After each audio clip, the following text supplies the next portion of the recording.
मैंने आपको जो बात समझाई है ना, वो आपको समझने की कोशिश करनी चाहिए। आपकी बेसिक इशू है क्या आपका, मुझे आप ये बताएं। सर बेसिकली मैंने ऑक्सफोर्ड ईएलएलटी का टेस्ट करना है और उसमें जो है स्पीकिंग जो रिक्वायर्ड है, बट मेरी इंग्लिश बहुत ज़्यादा वीक है। सो आई जस्ट वांट कि मुझे उसमें हेल्प मिल जाए और मैं अपना टेस्ट क्लियर कर लूँ।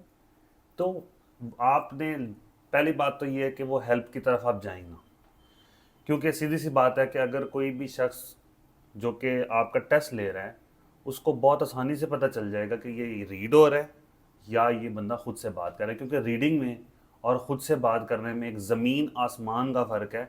और जिसकी ज़बान है ना, यानी अंग्रेज़ी जिसकी ज़बान है, वो गोरा, वो जो बाहर बैठा हुआ है जिसने हम पे 200 साल हुकूमत की है, वो हमें ऐसे पहचानता है कि ये बंदा रीड कर रहा है, और आपका विदर्ड हो जाएगा। और चले मान लिया कि आपकी एक्टिंग प्रो लेवल की है, आपने उसको डॉज कर दिया, हिला के रख दिया, और आपने रिजल्ट ले लिया, आगे आपका यूनिवर्सिटी इंटरव्यू आएगा, तब आपने क्या करना है।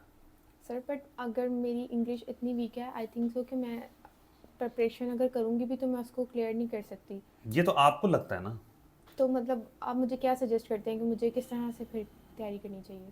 देखें, तैयारी करने का तरीकाकार सिंपल ये है कि अव्वल तो इसके 4 पार्ट हैं, जिसमें से पहला इंट्रोडक्शन है, दूसरा पार्ट प्रेजेंटेशन है। प्रेजेंटेशन आपको 15 मिनट पहले एक टॉपिक मिल रहा है।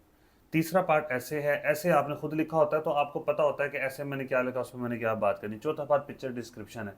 हमारी जो क्लासेस हैं, हम जिस तरह से आपको गाइड कर रहे हैं, अगर आप इस तरीके से कर लें स्पीकिंग, तो एक तो आपके लिए करना आसान हो जाएगा, और दूसरे नंबर इसको बिल्कुल क्लियर करना। और दूसरे नंबर पे जब आप एक दफ़ा खुद से अपना स्पीकिंग करके ख़ास तौर पे सर्टिफिकेट ले लेंगे, तो आपके अंदर एक कॉन्फिडेंस आ जाएगा कि आप यूनिवर्सिटी इंटरव्यू में आपकी रूह परवाज़ नहीं करेगी। आप कॉन्फिडेंट हो जाएंगे कि ये मैंने करना है। और बच्चे यही होता है कि जब एक दफ़ा आप सर्टिफिकेट ले लेते हैं, फिर यूनिवर्सिटी इंटरव्यू के लिए आपकी जान नहीं जाती।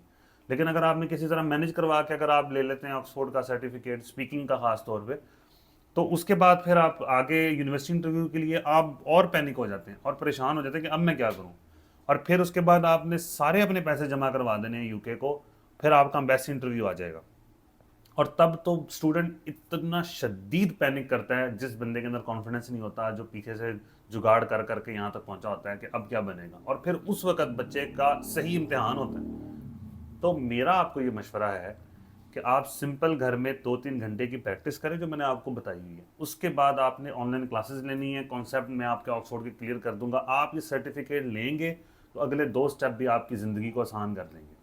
ठीक है। ओके। बाकी आपकी अपनी मर्जी है, आपके पास बहुत ज़्यादा पैसे हैं तो 2-3 दफ़ा 4 दफ़ा 5 दफ़ा आप ऑक्सफोर्ड कर सकते हैं। हमारा तो फिर ये ना कि नौकर क्या तो नखरा क्या, हम तो आपको कर देंगे अकोमोडेट।